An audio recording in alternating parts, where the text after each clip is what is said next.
Amara's hand trembled as she slid the USB drive across the polished mahogany desk. Jaewon stared at it like she'd just placed a loaded gun between them. His jaw clenched so hard she heard his teeth grind. "What the hell is this?" His voice was ice. "Evidence," she whispered. "Everything. Your entire operation, shipments, routes, names." He stood so fast his chair crashed backward. You couldn't have..." "I did." Her heart hammered against her ribs. "And if anything happens to me, it goes straight to the FBI." The color drained from his face. This man, this dangerous, untouchable man who controlled half of Seoul's underworld from his penthouse in New York, looked at her like she'd destroyed his entire world.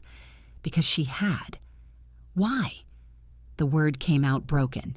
"You really have to ask?" Tears burned her eyes, but she wouldn't let them fall. Not here. Not for him. "After what you did to me." "Amara, my name in your mouth makes me sick." She stood, legs shaking. "You have 48 hours to disappear from my life, completely, or I upload everything." Silence crashed through the room. His hands flexed at his sides like he wanted to reach for her. Instead, he did something she'd never seen before. Kim Jae-won, the man who'd never bent for anyone, dropped to his knees. "I'm pregnant," she said. Everything went silent. "You're what?" 10 weeks. It's yours." She grabbed her purse, headed for the door. "But don't worry, you won't have to be a father. Just stay away from me, that's all I'm asking." "Amara, wait." But she was already gone, and the USB drive sat on his desk like a ticking bomb ready to explode both their worlds. 6 months earlier, the club was too loud, too crowded, and Amara's feet were screaming in her heels. She shouldn't have let her best friend Keisha drag her out tonight. "Girl, you need this," Keisha shouted over the bass.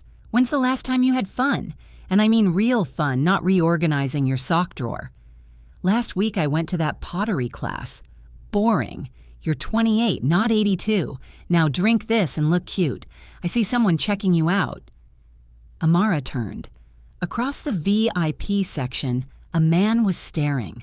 Not the creepy kind of staring, the intense kind that made her stomach flip. Asian, probably Korean based on his features. Impeccably dressed in a black suit that probably cost more than her rent. Sharp jawline, dark eyes that seemed to strip away every defense she had. "Damn," Keisha breathed. "He looks expensive.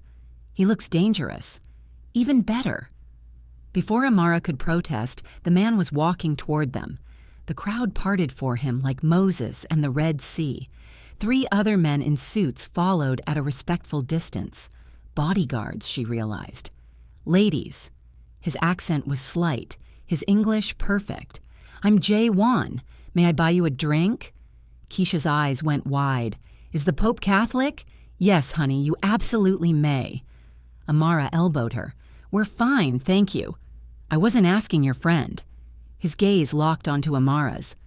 "I was asking you." Her breath caught. Up close, he was devastating. "I don't accept drinks from strangers." Smart. A ghost of a smile crossed his lips. "Then let me introduce myself properly. Kim Jae-won. I own several businesses in the city. I noticed you from across the room and couldn't look away. Your turn." Amara. Beautiful name for a beautiful woman. He extended his hand. "Dance with me, Amara." "I don't..." "One dance. If you hate it, I'll disappear and never bother you again." Keisha was practically shoving her forward. "She'd love to." Amara shot her a murderous look, but let Jae-won lead her to the dance floor. The moment his hand touched her waist, electricity shot through her body. "You're nervous," he murmured against her ear. "You're observant." "It's how I stay alive." His grip tightened slightly. "Relax. I don't bite." "That's exactly what someone who bites would say." He laughed, a real laugh that transformed his face from dangerous to breathtaking. "Fair point. Let me try again. I don't bite unless asked." Heat flooded her cheeks. "You're forward." "Life's too short to play games." He spun her gently, pulled her back against his chest. "Tell me something real about yourself, not the small talk bullshit. Something true. She should have walked away, should have gone back to Keisha and left this mysterious, intense man in the club. Instead, she heard herself say, "I work in data analysis for a pharmaceutical company. It's boring as hell, but pays well. I moved to New York 3 years ago from Atlanta. I have a cat named Waffles, and I haven't been on a date in 8 months because men are exhausting." 8 months? His thumb traced circles on her lower back. Their loss. My gain. Confident much? Always. The song changed to something slower. My turn. I'm 34. I run import-export businesses. I was born in Seoul, but moved here when I was 19. I don't sleep much. I don't trust easily. And I haven't wanted to know a woman's last name in over 2 years. Until tonight. Her heart did something stupid. What changed tonight? I saw you laugh at something your friend said. Real laughter, the kind that reaches your eyes. Everyone in this club is wearing a mask, but not you. You're genuine. That's rare in my world. What world is that? His expression shuddered. A complicated one. Red flag. Definite red flag. But then he smiled again, and she forgot why she should care. They danced until her feet went numb, talked until the club started emptying. When he asked for her number, she gave it to him. When he asked to see her again, she said yes. Walking back to Keisha, her friend grabbed her arm. "Girl, who the hell was that? He looks like he could buy and sell this entire club." "Probably could," Amara admitted. "He's intense. Intense and fine as hell. You better lock that down." Amara laughed, but something whispered in the back of her mind. Warning bells she ignored because his smile had made her feel alive for the first time in months. That was her first mistake. Present day. Amara made it to her car before the tears came. Ugly, gasping sobs that tore through her chest. She gripped the steering wheel, mascara running down her cheeks. Pregnant, with a criminal's baby. Her phone buzzed. Jay Wan. She ignored it. It buzzed again. And again. Finally, a text. "We need to talk. Please." She threw her phone in her purse and drove home in numb silence. Her apartment felt too empty. Waffles meowed from the couch, oblivious to her owner's crumbling life. Amara collapsed on the floor, pulling her knees to her chest. How did it come to this? 3 months ago, she'd been happy, stupidly, naively happy. Jay Wan had swept into her life like a storm. Expensive dates, late-night conversations, the kind of sex that made her forget her own name. He'd been attentive, protective, made her feel like the only woman in the world. Then she'd found the files. It was an accident. She'd been at his penthouse, looking for a phone charger in his office. The laptop was open. The screen showed spreadsheets, but not the normal kind. Shipment manifests. Code names, amounts of money that made her head spin, and photographs. Men she recognized from news reports about organized crime. Her hands had moved on autopilot. USB drive from her purse. Copy everything. Get out. She'd confronted him that night. "It's not what you think," he'd said, so calm it terrified her. "Then explain it. Explain why you have files on drug shipments and money laundering." "I can't. Can't or won't." His silence was the answer. "Were you ever going to tell me?" Her voice broke. "Or was I just some stupid distraction? Some normal girl you could fuck while you ran your criminal empire? Don't." His eyes flashed. "Don't reduce what we have to that." "What we have? We have nothing. I don't even know who you are. You know exactly who I am." He'd stepped toward her. "I'm the man who loves you. Everything else is just what?" "Details." She'd laughed bitterly. "You're a criminal, Jaywan. You're dangerous, and I can't be part of this." "Then don't be." His voice went cold. "Leave. Forget you ever met me." "Give me one reason to stay." He'd looked at her for a long moment. Then, "I can't." So she'd left, blocked his number, avoided every place they'd been together. 2 weeks later, she missed her period. Now, sitting on her apartment floor at 2 a.m., Amara pulled out the positive pregnancy test she'd hidden in her bathroom drawer. 3 little words that changed everything. Her phone buzzed again. Different number. It's Jay Wan. Please answer. I need to explain. She should delete it. Block this number too. Instead, her fingers hovered over the screen. Another text. The baby is mine, which means you're both in danger now. Let me protect you. Her blood ran cold. Danger? Before she could respond, someone knocked on her door. Hard. Amara froze. It was 2:17 a.m. Nobody knocked at 2:17 a.m. unless... Miss Clark? A man's voice. FBI. We need to talk about Kim Jae-won. Oh, God. Oh, God, oh, God, oh, God. She walked to the door on shaking legs, checked the peephole. 2 men in suits, badges held up. I don't know what you're talking about, she called through the door. We have surveillance footage of you leaving his office tonight. We know about the USB drive. Miss Clark, you're not in trouble, but we need that evidence. Open the door. Her mind raced. If she gave them the drive, Jae-won would know she'd betrayed him. If she didn't, she'd be obstructing justice. The baby. She had to think about the baby. She opened the door. 3 hours later, Keisha arrived at 6 a.m. with coffee and fury. The FBI? Girl, what the actual hell have you gotten yourself into? Amara sat at her kitchen table, exhausted. I don't know anymore. They questioned me for 2 hours, wanted to know everything about Jae-won, our relationship, what I knew about his business. What did you tell them? The truth, that I didn't know anything until 2 weeks ago, that I ended it when I found out. She wrapped her hands around the coffee mug. They wanted the USB drive. Did you give it to them? Not yet. I told them I needed time to think. Time to think? Keisha's voice went up 3 octaves. Amara, this man is apparently a mobster. Give them the damn drive and let them arrest his fine ass. He's the father of my baby.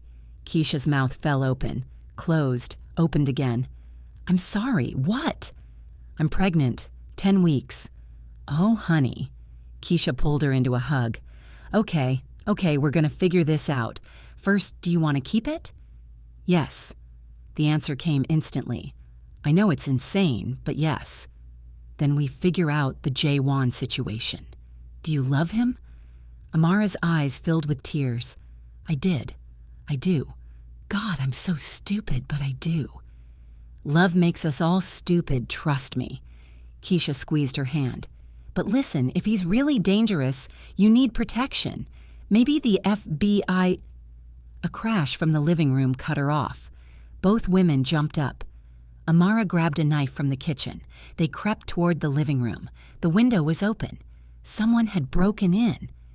Get behind me, Keisha whispered. You get behind me? You don't even have a weapon. A figure stepped from the shadows. Jae-won. He looked like hell. Tie undone, hair disheveled, eyes wild. Don't scream, please don't scream. How did you... Amara's grip tightened on the knife. You broke into my apartment? The FBI is watching your front door. I had to... He stopped, noticing Keisha. Who's this? Her best friend who's about to call the cops, Keisha snapped. Amara, say the word and I'm dialing 911. Keish, it's okay. Amara lowered the knife slightly. Give us a minute? Absolutely not. I'm not leaving you alone with him. I won't hurt her. Jae-won's voice was raw. I could never hurt her. You already did, Amara said quietly. He flinched like she'd slapped him. I know, and I'll spend the rest of my life making it up to you if you let me. But right now, we don't have time. You told the FBI you needed time to think about the drive. That gives us maybe 12 hours before they come back with a warrant. Us? There is no us. There's a baby. That makes us connected whether you like it or not. Keisha's eyes went wide. Oh, hell no. Amara, tell me you did not get pregnant by a mobster. Reformed mobster, Jae-won corrected. Reformed! Can everyone please stop yelling? Amara pressed her fingers to her temples. Jae-won, you need to leave. I can't do this right now. Then when? He stepped closer. When the FBI arrests me? When my enemies find out about you and the baby and come after you both? This isn't just about us anymore, Amara. You're carrying my child. That puts a target on your back. Don't you dare use this baby to manipulate me. I'm not manipulating. I'm telling you the truth. Finally. He ran a hand through his hair. You want to know who I am? Really? I'll tell you everything, but not here. Not with the feds outside and... A knock at the door. Miss Clark? FBI. We need to speak with you again. Jae-won swore in Korean. Back window, now. I'm not running with you. You want to have this conversation in front of federal agents? Fine, but once they take me, I can't protect you anymore. And there are people in my world who will see you as leverage. Choose, Amara, right now. The knocking got louder. Miss Clark, open the door or we're coming in. Keisha grabbed Amara's arm. Whatever you decide, I'm with you. Amara looked at the door, at Jae-won, at her best friend, at the life growing inside her that changed everything. Fuck it. She grabbed her purse. Let's go. They climbed down the fire escape like characters in a bad action movie. Jae-won's car was waiting in the alley, a sleek black Mercedes with tinted windows. One of his men, a stocky guy with a scar across his cheek, was at the wheel. Boss, he greeted as they piled in. Drive. Safe house in Queens. The car peeled out just as FBI agents came around the corner. Amara's heart hammered. I just fled from the FBI. Oh my God, I just fled from the FBI. You didn't flee. You exercised your right to not answer questions without a lawyer, Jae-won said calmly. That's not how this looked. Amara. He turned to face her. Breathe. You're not in trouble. You haven't done anything illegal. Except harbor a fugitive. I'm not a fugitive. Yet. He pulled out his phone. I have lawyers handling this. Good ones. You'll be fine. Will she, though? Keisha interjected. Because from where I'm sitting, you just made my best friend an accessory.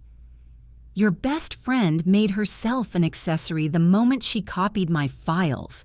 His tone was sharp. Or did you think there wouldn't be consequences to blackmailing a Mafia boss? Don't talk to her like that, Amara snapped.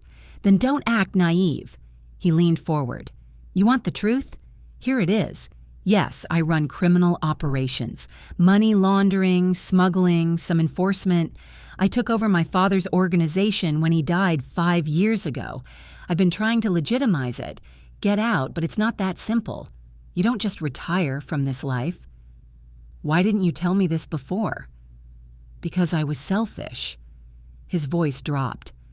I met you, and for the first time in my life, I felt normal. You looked at me like I was just a man, not a monster. I wanted to keep that, keep you, even if it meant lying. Silence filled the car. That's not love, Amara whispered. That's possession. You're right. He looked away. But I'm asking for a chance to do better, to be better, for you, for our baby. Keisha scoffed. Pretty words from a pretty criminal. Keisha. No, she's right. Jae-won met Keisha's glare. I don't deserve trust. I don't deserve forgiveness. But I'm asking anyway, because the alternative is Amara and my child in danger, and I won't allow that. You won't allow? Amara's voice rose. You don't get to allow or not allow anything in my life anymore. Then what do you want from me? For the first time, his composure cracked. You want me to walk away?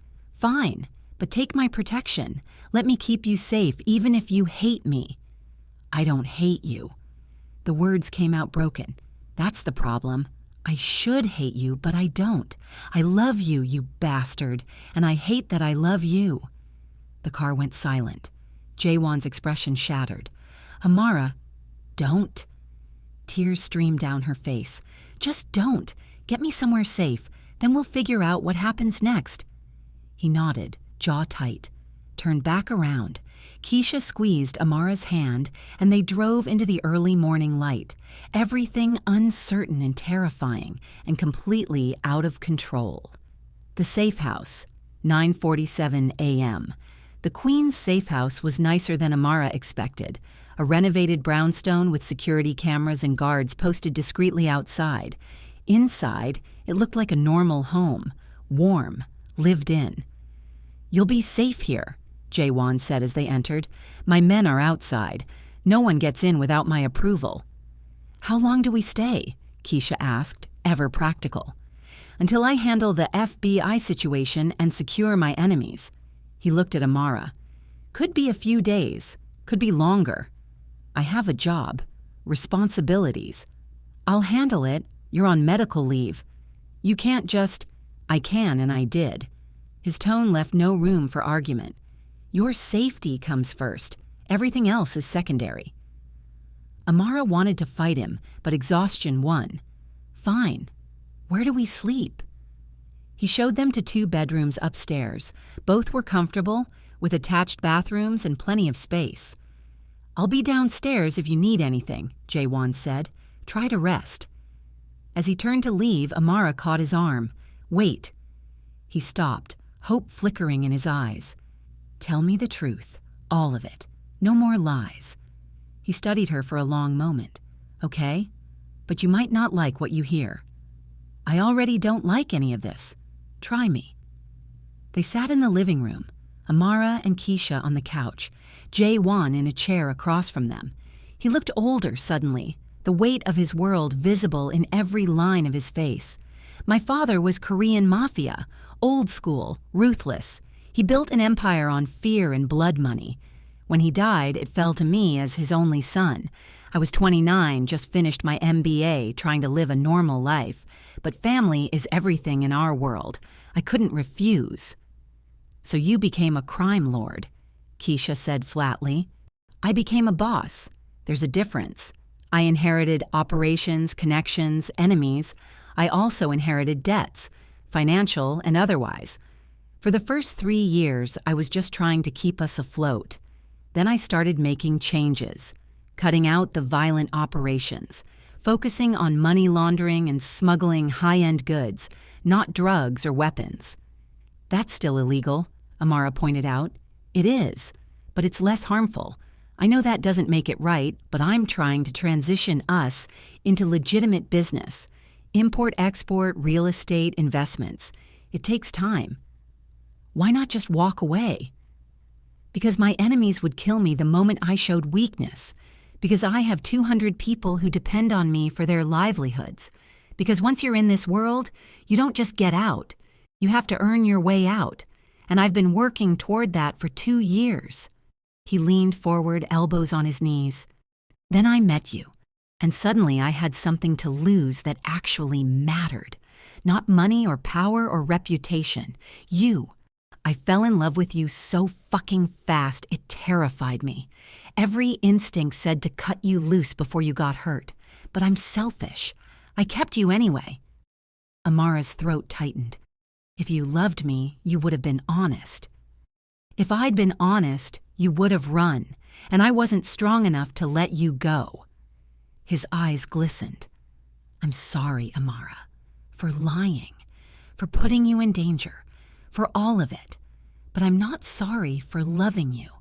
I'll never be sorry for that." Keisha sniffled. Damn it, why are crime lords always so good with words? Despite everything, Amara almost smiled. "Keish, what? I'm just saying." She stood. "I'm gonna go make some calls, let people know we're okay. You two talk or whatever." She left the room, leaving them alone. Amara pulled her knees to her chest. "I found out I was pregnant 3 days ago. I didn't know what to do. Part of me wanted to call you, the other part knew I couldn't. And now? Now I'm terrified of the FBI, of your enemies, of raising a baby in this mess, of—" She swallowed hard. "Of doing it without you." He was across the room in seconds, kneeling in front of her. "You won't have to. I'm here. I'm not going anywhere. You might not have a choice. If the FBI, they won't touch me. I have too much dirt on too many powerful people. That's what you found on the USB. Not just my operations, but proof of corruption. Judges, politicians, law enforcement. It's my insurance policy." Her eyes widened.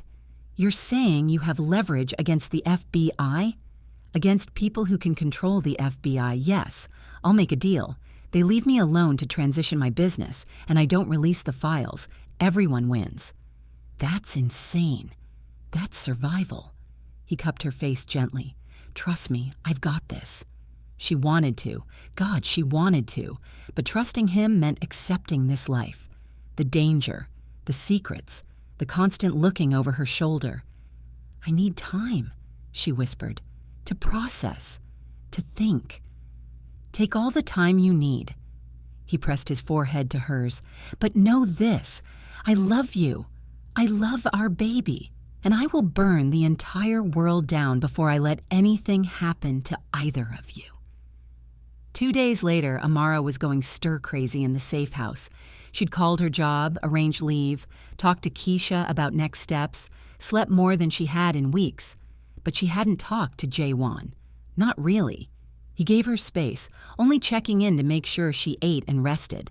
The tension between them was thick enough to cut. On the third morning, Keisha cornered her in the kitchen. Okay, intervention time. You need to talk to him. I am talking to him. No, you're avoiding him. There's a difference. Keisha poured coffee. Look, I'm not saying forgive him. I'm not saying jump back into his arms. But you're having his baby. You need to figure out what that means. What if I don't know? Then you talk until you do. She squeezed Amara's shoulder. For what it's worth? He hasn't left this house in 2 days. He's got a whole criminal empire to run. But he's here, making sure we have food, that we're safe, that you're comfortable. That counts for something. Or it's just more control. Maybe. Or maybe he's genuinely trying. Keisha sighed. I hated him on principle. But watching him these past few days, he looks at you like you're his entire world. And that baby, he already loves it. I can see it every time he looks at you. Amara's eyes filled with tears. What if loving him is a mistake? What if it isn't? That evening, Amara found Jaewon on the back patio. He was on the phone, speaking rapid Korean. When he saw her, he hung up immediately. Everything okay? She asked. Just business. Come, sit. He gestured to the chair beside him. She sat, pulling her cardigan tighter against the cool evening air. Keisha says you've been here the whole time. Where else would I be? Running your empire? I have people for that. Besides, nothing is more important than making sure you're safe. They sat in comfortable silence for a moment. The FBI contacted my lawyer, he said finally. They want to meet, discuss terms. What kind of terms? I give them information on rival organizations. They leave me alone to transition my business into something legal. It'll take 2 years, but it's doable. And if they don't accept, then we fight. But they will. They want the bigger fish, not me. He turned to face her. How are you feeling? Really? Confused, scared, nauseous. But that's the pregnancy. She managed a weak smile. How are you? Terrified. The admission seemed to cost him. I faced down some dangerous people without flinching, but the thought of losing you, of our baby growing up without me, that scares me more than anything. Jaewon, let me finish. Please. He took her hand carefully. I know I don't deserve forgiveness. I know I hurt you, but I'm asking for a chance. Not to go back to how things were, we can't. But to build something new. Something honest. What does that look like? I don't know, but I want to figure it out with you. His thumb traced circles on her palm. Move in with me. Not the penthouse, I'll buy us a house. Somewhere safe with a yard for the baby. Let me take care of you both while I transition out of this life. That's a huge step. So is having a baby together. He had a point. I need conditions, she said slowly. No more lies, ever. You tell me everything about your business. If there's danger, I know about it. And we go to couples counseling because there's no way we can navigate this alone. Hope lit his face. Done. All of it. Whatever you need. And if you slip back into your old ways, If I find out you've lied or put us in unnecessary danger, I'm gone. No second chances. Understood. He lifted her hand to his lips. Thank you. I'm not saying I forgive you. Not yet. I know, but you're giving me a chance. That's more than I deserve. She looked at this complicated, dangerous man who'd upended her entire life, who loved her despite the chaos, who was trying, in his flawed way, to be better. For the record, I'm still mad at you.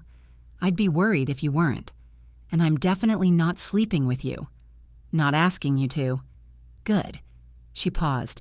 But maybe we could have dinner? Talk more? His smile was genuine, warm. I'd like that. Meanwhile, FBI field office. Special Agent Morrison stared at the surveillance photos of Jaewon's safe house. He's dug in, his partner said. We could raid it, but his lawyers would have him out in hours. We don't need to raid. We need to wait. Morrison tapped the photos. He'll make a move eventually, and when he does, we'll be ready. What about the woman, Clark?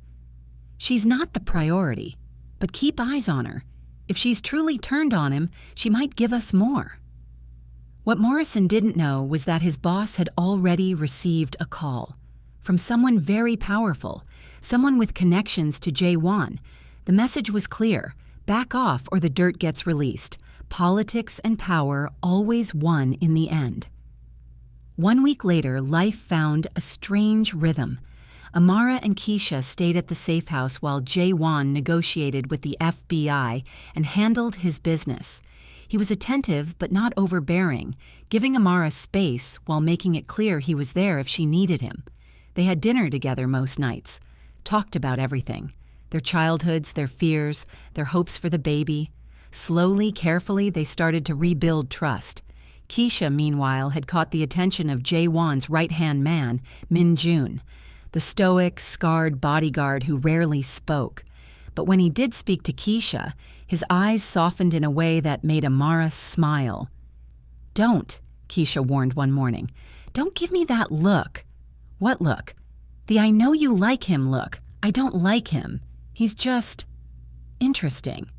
He brought you those Korean pastries you mentioned liking. So, he's being polite. He specifically went to a bakery in Manhattan at 6 a.m. to get them fresh. Keisha's cheeks flushed. Shut up. You like him. He's a criminal. So is my baby daddy. Seems we have a type. They dissolved into laughter, the first real, genuine laughter in days. It felt good, normal. That afternoon, Jaewon took Amara to a doctor's appointment. Private clinic, discreet. The ultrasound showed a strong heartbeat. Baby's measuring perfect, the doctor said. Due date looks like late December. Jaewon stared at the screen like it held the secrets of the universe. That's our baby. Yeah, Amara's throat tightened. That's our baby. He squeezed her hand, and for a moment everything else fell away. The FBI, the danger, the complicated mess of their lives. All that mattered was the tiny heartbeat on the screen. That night, Amara couldn't sleep. She found Jaewon in his office working through papers. Hey, she said softly. He looked up, immediately alert. Everything okay? Do you need something? Just couldn't sleep. Can I come in? Of course. She settled into the chair across from his desk. What are you working on? Business transitions, legitimizing accounts, transferring operations. He set down his pen. Boring stuff. Can I see? He hesitated, then handed her a folder. It was full of legal documents, incorporation papers, business filings, acquisition agreements. You're really doing it, she murmured, getting out. I told you I would. I know, but seeing it in writing. She looked up. This is real. It's real. He came around the desk, crouched beside her chair. Everything I do now is for us, for you and our baby. I want you to have a life where you're not constantly looking over your shoulder. What about your people? The ones who depend on you. They'll transition too, some into legitimate businesses I'm starting, some will retire with generous severance. A few He paused. A few won't adapt. They'll go work for other organizations. I can't save everyone. But you're trying. I'm trying. She cupped his face. I'm proud of you. His eyes widened. You are. Don't let it go to your head. But she was smiling. You're doing the hard thing, the right thing. That takes courage. The only courage I have is because of you. He leaned into her touch. You make me want to be better. You're making yourself better. I'm just incentive. You're everything. The air between them shifted, charged. Amara's breath caught. Jaewon. Tell me to leave and I will. Tell me you need more time and I'll give it to you. But if there's any part of you that wants this, wants me. She kissed him. It was soft at first, tentative. Then he made a desperate sound and deepened the kiss, pulling her closer.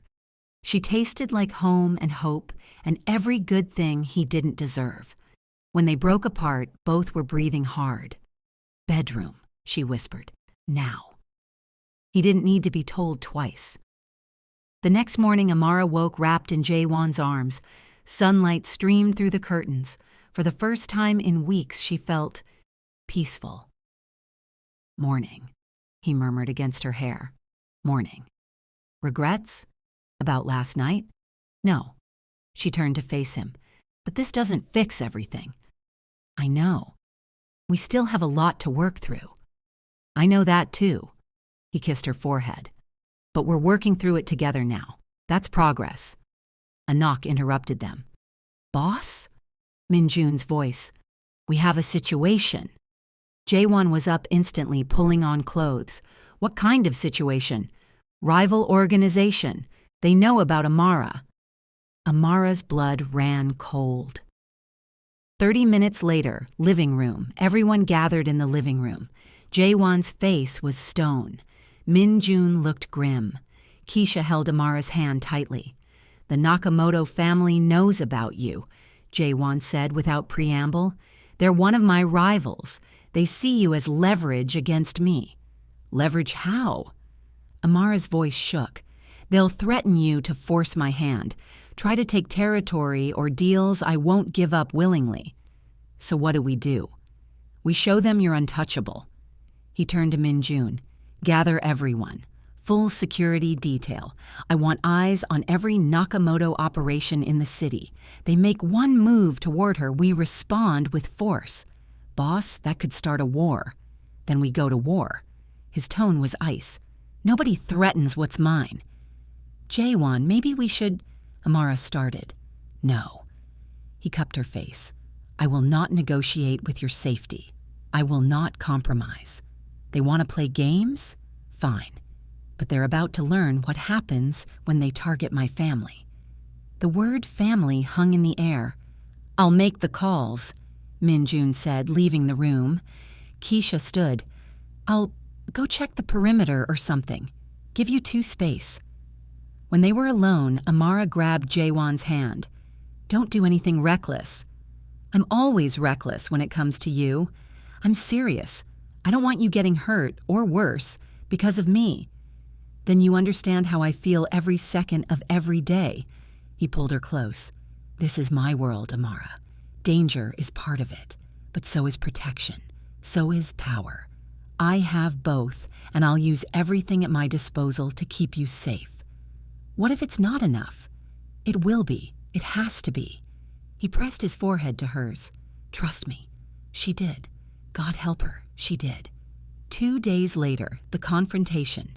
The meeting was arranged at neutral ground, a warehouse in Brooklyn that neither organization controlled.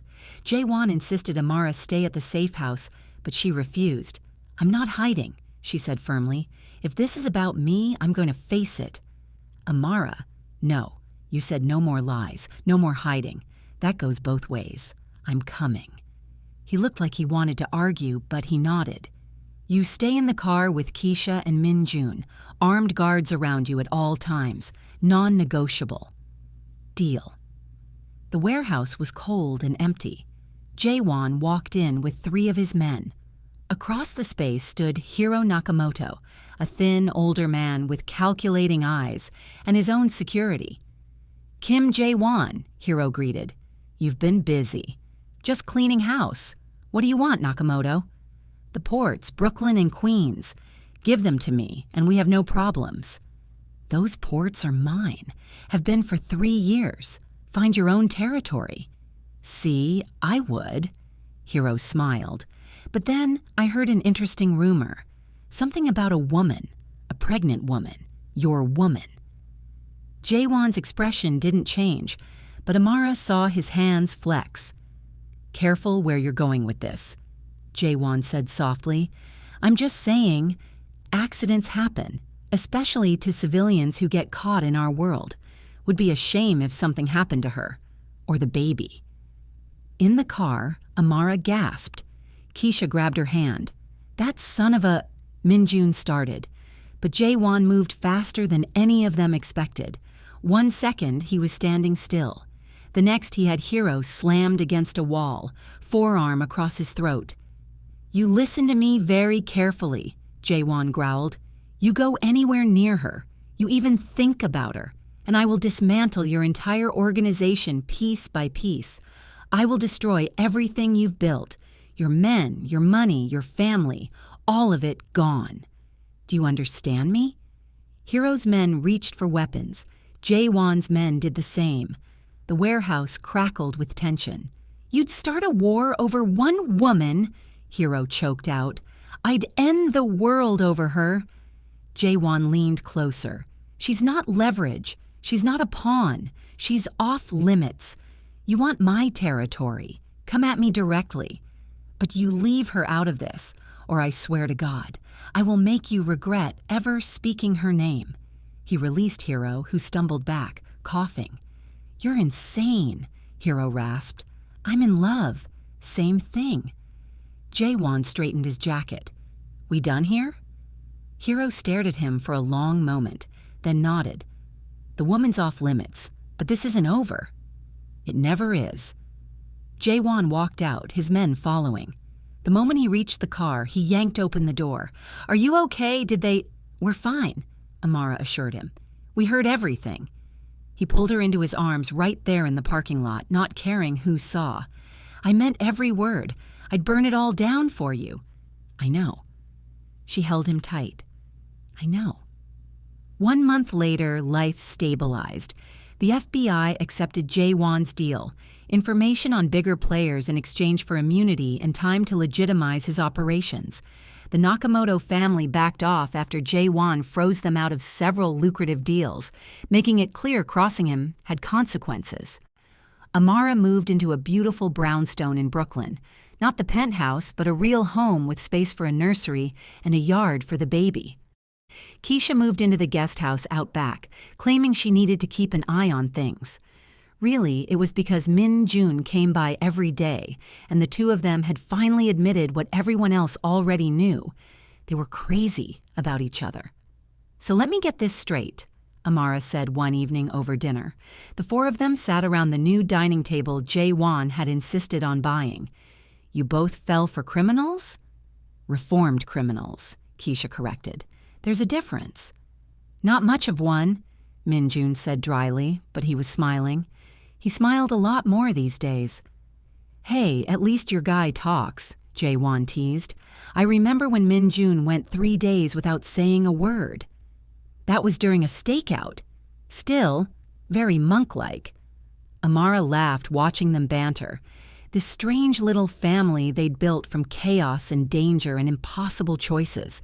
It shouldn't work. But somehow it did. Later, after Keisha and Min-jun left, Amara and Jae-won stood in the nursery.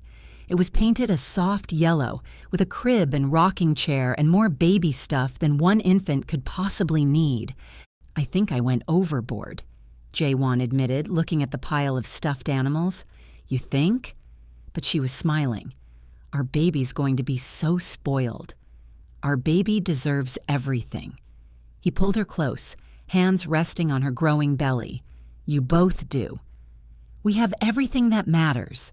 She covered his hands with hers. "We have each other." "I love you," he murmured. "I know I don't say it enough, but I do, more than anything. I love you too, even when you're infuriating. Especially then, I hope." She laughed, and he kissed her, soft and sweet and full of promise. 6 months later, Christmas Eve. The house was full of people. Jae-won's former associates who'd transitioned into legitimate business. Min-jun and Keisha, who'd gotten engaged last month. Friends from Amara's work who'd accepted her wild story with surprising grace. And in the center of it all, Amara held their 3-week-old daughter, Maya. She was perfect. Tiny and beautiful with a head full of dark hair and her father's eyes. Jae-won hovered constantly, terrified and in love in equal measure. "You're going to spoil her," Amara told him for the 100th time. "That's the plan." He adjusted the blanket around Maya carefully. "She's a princess. Princesses get spoiled. She's going to be a terror. She's going to be perfect." He kissed Maya's forehead, then Amara's. "Just like her mother." Keisha appeared with champagne, sparkling cider for Amara. "Okay, speech time." Everyone gathered in the living room. Jae-won stood, raising his glass. "A year ago, my life was very different. I was going through the motions, living for business and power and nothing else. Then I met a woman who changed everything." He looked at Amara. "She saw through my walls, made me want to be better, gave me a reason to walk away from darkness and into light." His voice thickened with emotion. "We've been through hell this year. FBI investigations, rival organizations, pregnancy scares. But we made it. And now we have this beautiful little girl who's already the center of my universe. So here's to new beginnings, to family, to love, and to the woman who saved me in every way a person can be saved." "To new beginnings," everyone echoed. Amara wiped away tears. Damn pregnancy hormones still hadn't fully regulated. Later, after everyone left and Maya was asleep in her crib, Amara and Jae-won stood on the back patio under the stars. "Thank you," he said quietly. "For what?" "For giving me a second chance, for believing I could change, for loving me despite everything." "You make it sound like a favor." She leaned into him. "I love you because of who you are, not despite it. The man who fights for his family, who keeps his promises, who holds our daughter like she's made of glass." She smiled. "That's the man I fell in love with, the real you." He held her tighter, and they stood there in the winter cold, warm in each other's arms. Inside, Maya stirred in her sleep. A new life, a fresh start, a future built not on lies and secrets, but on truth and trust and love. It wasn't a perfect ending. There would still be challenges. Jae-won's past didn't disappear overnight, but they would face it together. And that made all the difference.